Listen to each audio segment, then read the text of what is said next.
හොඳයි අයිබෝන් යාළුවනේ. ඉතින් අපි අද මේ ඔයාලට අතට දැන් අලුතින් EV ගත්ත ගොඩක් කට්ටිය ලංකාවේ ඉන්නවා. ඉතින් ඒක BYD විතරක් නෙවෙයි බ්‍රෑන්ඩ් කිහිපකින් ලංකාවට අවිල්ලා තියෙන වාහන Brown CV, Tesla EV වාහන තියෙනවා, ගිලි එතකොට කතුතින් මයික්‍රෝ ඩොම්පෙන් අපි ගොඩක් EV වාහන දැන් තියෙනවා. ඉතින් මේ හැමෝටම වැදගත් වෙන කතාවක් අපි අද කියන්න යන්නේ. මොකද දැන් ඔයාලා EV වාහනේ අරගෙන තමන්ගේ බැටරිය කොහොමද, මොකද මේක වටිනාම මේ වාහනේ තියෙන කොටසක් නේ අපේ මේ බැටරිය.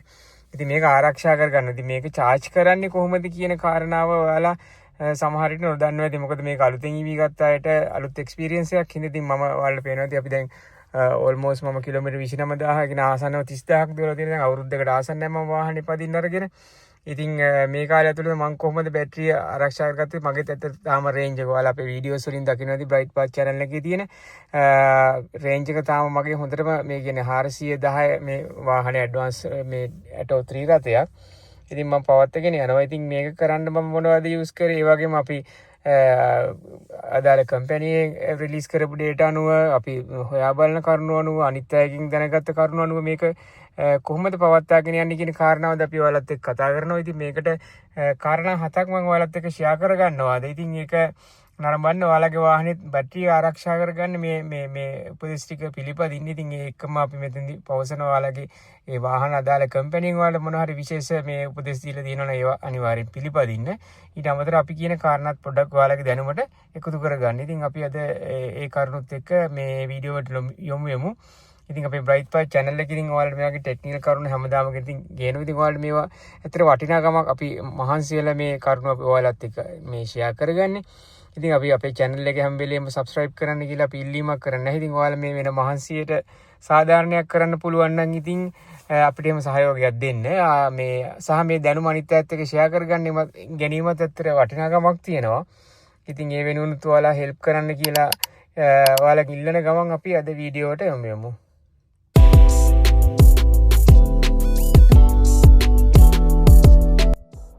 දැන් පළවෙනි කරුණ තමයි දිගු ගමනකට පසු බැටරි උෂ්ණත්වය සමතුලිත වෙන්න ඉඩ හරින්න ඕනේ. ඉතින් ඔයාලා පේනවා ඉතින් මමත් මේ දැන් ඔෆිස් ගිහිල්ලා ඇවිල්ලා ඇත්තට වාහනේ ටික වෙලාවක් තියලා කූල් වෙන්න ඇරලා තමයි මම මේ charge කරන්න යන්නේ. ඉතින් මේ සාමාන්‍ය අධිවේගී මාර්ගයක අපි 100ක වගේ වේගකින් යනකොට මේ ඇත්තට බැටරිය ඩ්‍රේන් වෙනවා. ඉක්මනින් වගේ ඒකම බැටරි උෂ්ණත්වය වැඩි වෙනවා. ඉතින් මේකත් එක්ක මේ අපි thermal management එක මේ කියන උෂ්ණත්ව පාලනය වාහන ඇතුළේ තිබ්බත් ඉතින් අපි charge කරනකොට ඒක සාමාන්‍යයෙන් කූල් වෙන්න ඇරලා කරන එක හොඳයි. දැන් මේක ඇත්තට අපි ගෙදර මේ සාමාන්‍ය කිලෝවොට් 7 charging කරන එක ලොකු ප්‍රශ්නයක් නෙවෙයි. හැබැයි ඉතින් අපි ගොඩක් දුරට LED fast charger DC fast charger use කරනවා නම් ඉතින් අධික වේගකින් බැටරිය ආරෝපණය වෙනවා. ඉතින් එතකොට තවත් උෂ්ණත්වය වැඩි වෙනවා. ඒ හින්දා අනිවාර්යයෙන්ම ඔයාලා වාහනේ විශේෂයෙන් LED fast charger කරා මේ charge කරනවා නම් ඒ ගියපු ගමන් plug කරලා charge කරන්න ගන්නවා පොඩි වෙලාවක්. at least විනාඩි 10ක්වත් මේක මේ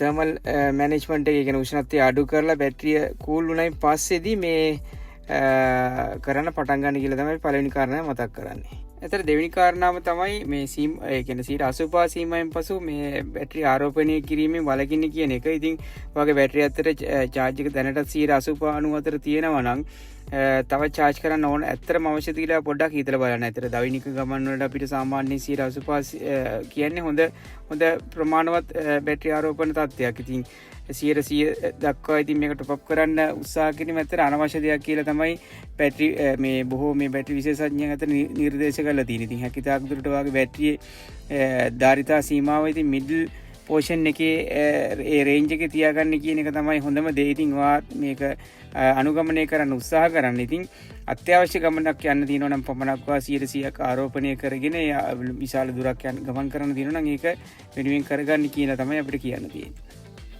තුන්වෙනි කාරණාව තමයි ඉතින් තාක්ෂණය පවතිනවා නම් ඇත්තට ඒ කියන්නේ බැටරි ප්‍රී කන්ඩිෂනින් පද්ධතියක් තියෙනවා අතර ඔයාලගේ නවීන වාහනවල ඒක භාවිතා කරන්න කියන එක තමයි අපි ඉල්ලන්නේ. ඉතින් මේකේදී ඇත්තට සමහර EV වාහනවල DC fast charge එකක් වෙත ළඟා වීමට පෙර බැටරිය ස්වයංක්‍රීයව අපිට ඒකට සූදානම් කිරීමේ හැකියාව තියෙනවා. ඉතින් මේක බැටරි ප්‍රී කන්ඩිෂනින් කියලා තමයි ඇත්තට වාහනේ විසින්ම මේක හඳුන්වන්නේ. ඇත්තට මේක වාහනේ විසින්ම charge කිරීමට සුදුසු උෂ්ණත්වයකට ඇත්තට වාහනේ පිළියෙල කරනවා ඒ දුරත් එක්ක. ඉතින් මේක පවතින වාහන ඇති ඉතින් නැති වාහන ඇති. ඉතින් ඔයාලා මේ පල්ලෙහින් කමෙන්ට් එකකුත් දාන්න ඇත්තට ඔයාගේ වාහනේ මොනවද මේ ඔප්ෂන් එක ඔයාගාව තියෙනවද කියලා. ඉතින් මේකට තව ඉස්සර දැනගන්න ඕන නම් ඒකත් ඔයාලා කමෙන්ට් කරලා අහන්න. ඉතින් මේ ඔප්ෂන් එක තුලින් ඇත්තට වාහනේ DC fast charge එකක් විතර යන්න තියෙන දුරත් එක්ක එයා කන්ඩිෂන් කරලා හදා තියා ගන්නවා මේ ආරෝපණය කිරීමට සුදුසු ආකාරයට. ඉතින් මේක අලුත්ම ඔප්ෂන් එකක්. ඉතින් මේකත් ඔයාලා භාවිතා කරන්න උත්සාහ කරන්න මේ නැවිගේෂන් පද්ධතියත් එක්ක මේ මැප් එක හරහා ගන්න.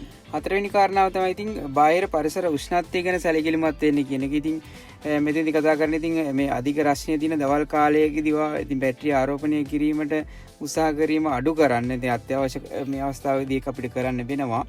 ඉතින් බොහෝ දුරට ඒක නිතරම මේක කරන්න යන්න එපා. මොකද ඒ තුලින් ඇත්තට අපිට බාහිර පරිසරයේ තියෙන උෂ්ණත්වය වගේම බැටරිය ආරෝපණය වීමේදී ඇති වෙන උෂ්ණත්වය කියන දෙකක් ඇත්තට වාහනේ විසින් පාලනය කරන්න ඒකට උත්සාහ කරනවා. ඉතින් මේ සඳහා ඉතින් ඔයාලා උදෑසන කාලය සහ හවස් කාලය භාවිතා කරන්න උත්සාහ කරන්න. ඉතින් මේ අපිට රාත්‍රී කාලය හොඳ වුණාට ඉතින් ලංකාවේ තියෙන ටැරිෆ් සිස්ටම් එකත් එක්ක ඉතින් සමහර රාත්‍රී කාලයේදී මේ කියන්නේ අපි සාමාන්‍යයෙන් 6 10 වගේ කාලෙදී ටැරිෆ් එක සාමාන්‍යයෙන් වැඩි ලංකාවේ. ඉතින් ඒකත් අවධානය යොමු කරලා මේකට සුදුසු වෙලාවක් මේ යොදා ගන්න. ඉතින් උෂ්ණත්වය අඩු කාල සීමාව හැම වෙලේම මේකට සුදුසුප කියලා තමයි අපිට කියන්න තියෙන්නේ.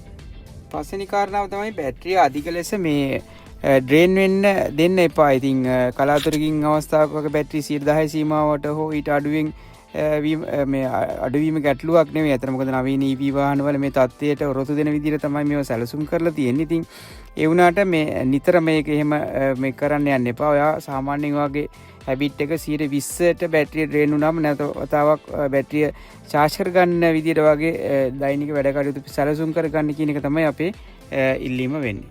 හොඳයි 6 වෙනි කාරණාව තමයි අතට වාගේ charging ගන්න එක සහ කේබල් එක පරීක්ෂා කිරීම. ඉතින් මේ සඳහා පොඩි කාලයක් විතරයි වාට ගත වෙට හින්දා ඒක එච්චර ලොකුවට හිතන්න එපා. මොකද ප්ලග් කිරීමට වෙර charger එක කනෙක්ටර් එක ඊට පස්සේ වයර් එකේ තියෙන ඩැමේජ් එකක් හින්දා වාට ඊට වඩා විශාල හානියක් වෙන්න පුළුවන්. ඉතින් ඒකේ වතුර රැඳිලා තියෙන්න පුළුවන්, දූවිලි රැඳිලා තියෙන්න පුළුවන්. ඊට පස්සේ බාහිර හානි වෙනද මීයක් මේ සමහරට කපලා තියෙන්න පුළුවන්, උණු වෙලා බර්න් මාක්ස් තියෙන්න පුළුවන්. ඉතින් මේ වගේ දේවල් තියෙනවද කියලා පොඩි වෙලාවක් අරගෙන චෙක් කරලා වාගේ වාහනේ ප්ලග් කරන්න මතක තියාගන්න. ඉතින් මේක මේ පොඩි දෙයක් වුණාට විශාල අනතුරක් වළක්වා ගැනීමට හේතු වෙනවා අනිවාර්යයෙන්ම.